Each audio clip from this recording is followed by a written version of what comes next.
Viewers, আসসালামু আলাইকুম।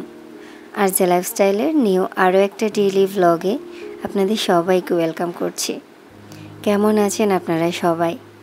I hope you all are doing good. আমরা আলহামদুলিল্লাহ ভালো আছি।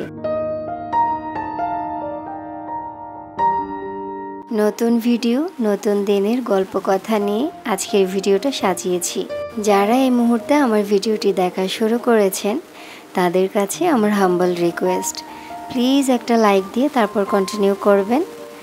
আশা করছি আমার আজকের ভিডিও বরাবরের মতো আপনাদের কাছে খুব ভালো লাগবে। আজকের ভিডিওটা শুরু করেছি সন্ধ্যা থেকে।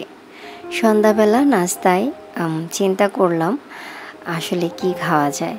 ইদানিং খুব চেষ্টা করছি যে খাবারগুলোতে অনেক বেশি ওয়েট গেইন করে সেগুলো একটু হলে অ্যাভয়েড করতে, যাতে করে ওয়েটটা যেন যতটুকু আছে অন্তত সেটুকুতেই থাকে বা একটু হলেও লস হয়।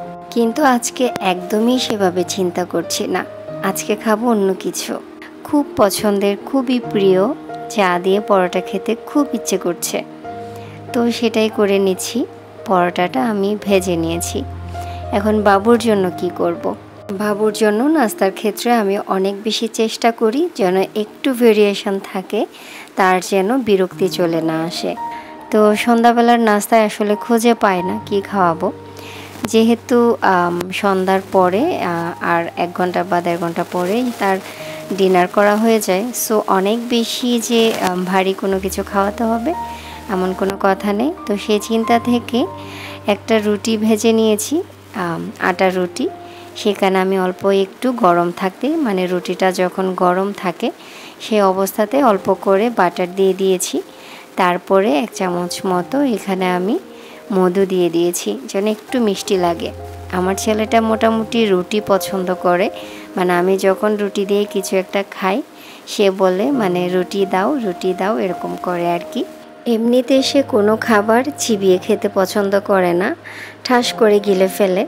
তো ভাবলাম রুটি দিলে, যেহেতু রুটিটা পছন্দ করে, তো এটা আসলে একটু চিবিয়ে খাওয়ার যে প্র্যাকটিসটা সেটাও হয়ে যাবে।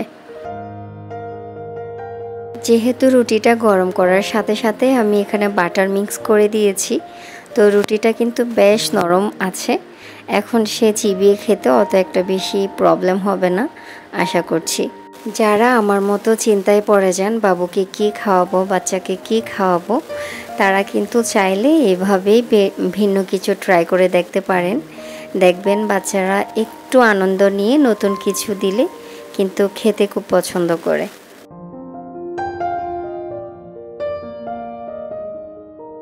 রাতের কোনো কাজকর্ম আপনাদের সাথে আর শেয়ার করিনি। রাতে অনেক কাজ করেছি, সকালবেলা করার অনেক কাজ রাতে করে নিয়েছিলাম। সবথেকে বড় কাজটা আমার কাছে মনে হয় ফার্নিচার পরিষ্কার করা। বাসার যত ফার্নিচার আছে, কাঠের ফার্নিচার মোটামুটি সবগুলাই কারুকার্য করা, তো সবগুলাই আমি মোটামুটি রাতেই ক্লিন করে নিয়েছি। কারণ আমি জানতাম আমার বুয়া পরের দিন সকালে আসবে না। আমি যেদিন ভিডিও শুরু করেছি সেদিন সকালে উনি আসেনি। উনি আবার আমাকে জানায় উনি কেন আসতেছেন না। আমিও তাকে ইচ্ছা করে ফোন দেইনি, কারণ আমি আসলে তাকে প্রথম দিন ফোন দেই না। আমি চাই যে সে যে কোনো হয়তো বা প্রবলেমে পড়েছে, একটা দিন আমি ফোন দিলে সে হয়তো বা আনইজি ফিল করতে পারে, থাক আমি আজকে করে ফেলি। তো আমি জানি, ওইটাও জানি যে যদি সে অসুস্থ হয় সে কিন্তু পরের দিনও আসবে না। একদম এখন যাবৎ সে প্রায় 2.5 বছর ধরে আমার বাসায় কাজ করছে। আমি দেখে আসছি সে প্রথম একদিন আসেনি, সে পরের দিনও আসেনি। পরের দিন যখন ফোন দেই তখন শুনি সে অসুস্থ, তার মানে সে পরের আরও 2 দিন আসবে না। মানে এটা একটা রুটিন হয়ে গিয়েছে। আর এমন একটা ব্যাপার, আসলে আমার বুয়াটা বাসায় যে কাজ করে আপাটা, ওনার শরীর খুবই খারাপ থাকে। মনে হয় মাসে 2 বার করে উনি অসুস্থতার জন্য আসে না। এটা আসলে মিথ্যা কথা না, ওনার শারীরিক অবস্থা দেখে আমি বুঝতে পারি সে যে আসলে অসুস্থ। আমার ক্ষেত্রে হয় কি যে তাকে ছুটি দিতে আমার কোনো অসুবিধা নেই, সে কিন্তু জানায় না যে সে আসবে, অথবা মাঝে মাঝে জানায়। আরও সমস্যা হয়ে যাচ্ছে, সে যখন অসুস্থতার জন্য 3 দিন বা 4 দিন টানা আসে না, পরে যখন আমার বাসায় আসে আমার কাছে খুবই আনইজি লাগে তাকে কাজ করাতে দিতে, কারণ সে গত 3 দিন 4 দিন যখন অসুস্থ ছিল সে অনেক দুর্বল হয়ে পড়েছে। তো তাকে দিয়ে আমি আবার এতগুলা কাজে জমিয়ে রেখেছি, এগুলো কিভাবে করাবো?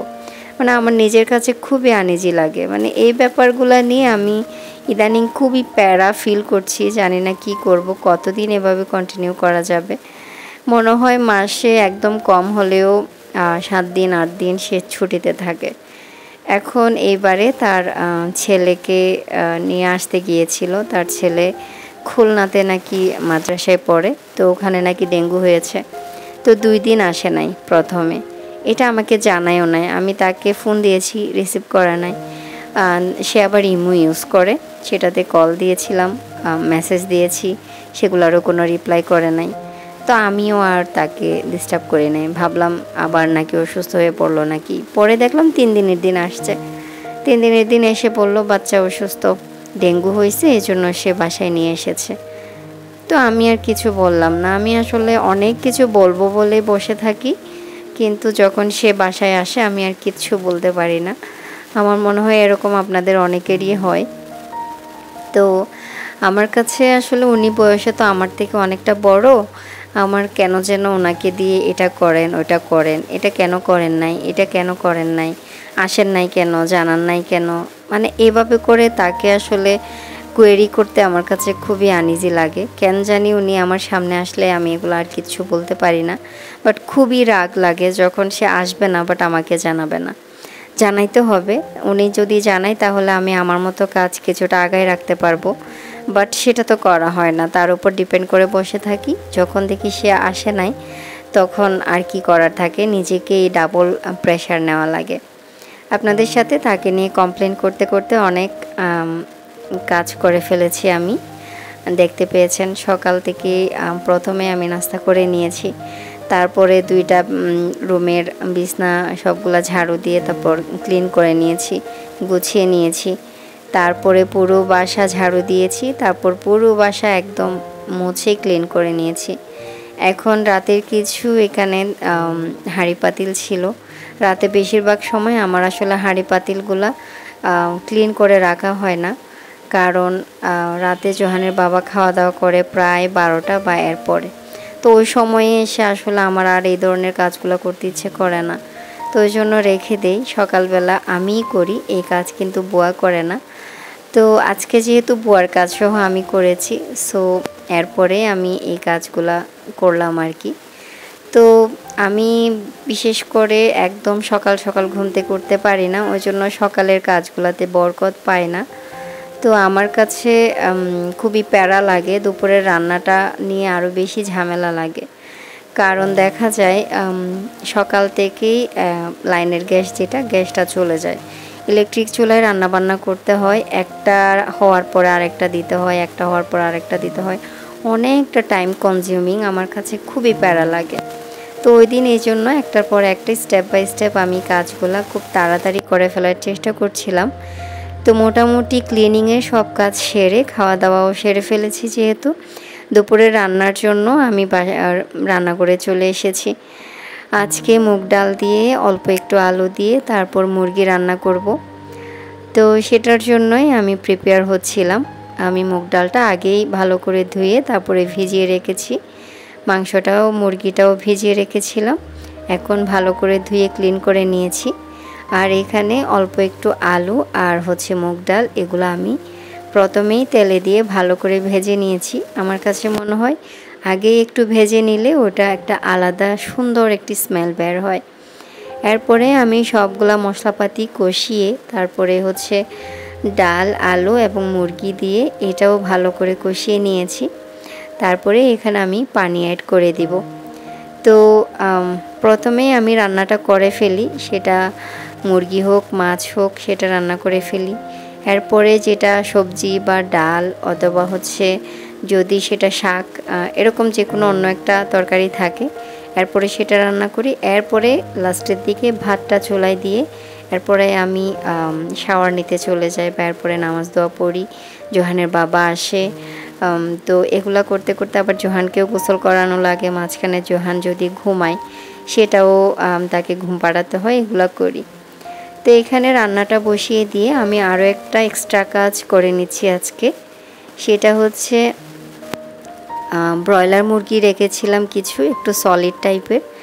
তো সেখান থেকে কিছু নিয়ে আমি একদম ছোট ছোট পিস করে কেটে নিয়েছি এবং ভালো করে ধুয়ে নিয়েছি। তো এটাতে আমি অল্প একটু লবণ দিয়ে আর হচ্ছে সব ধরনের গুঁড়া মশলা থেকে অল্প অল্প করে দিয়ে তারপরে ভালো করে মিক্স করে নিচ্ছি। এটা আসলে আমি ফ্রিজে ফ্রোজেন করে রাখবো, এখন কিছু করব না, বক্সে ভরে রেখে দিব।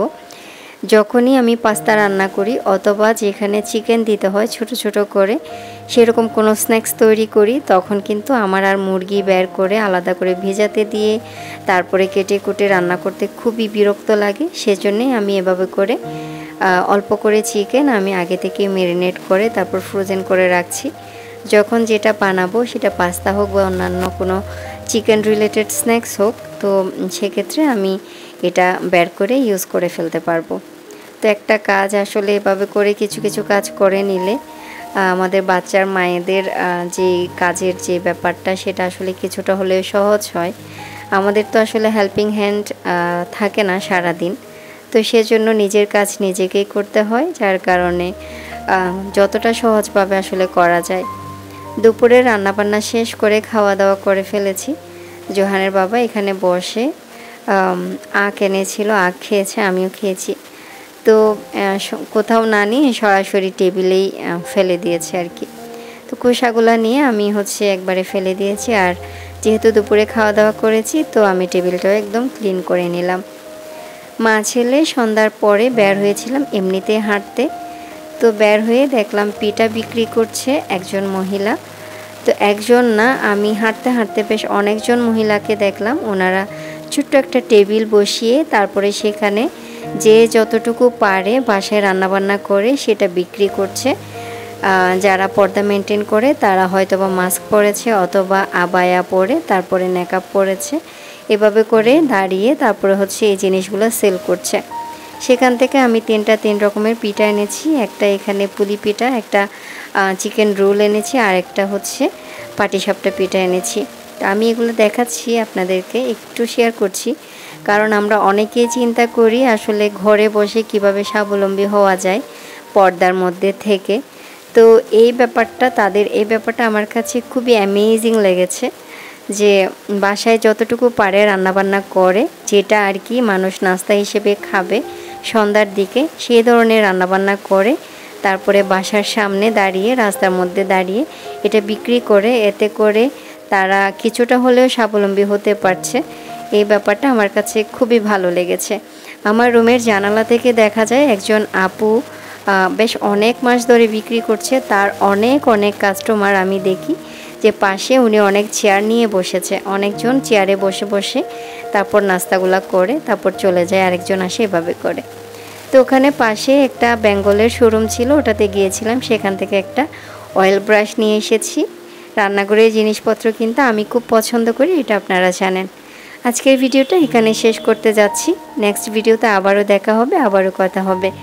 Till then take care and thanks for watching. আল্লাহ হাফেজ।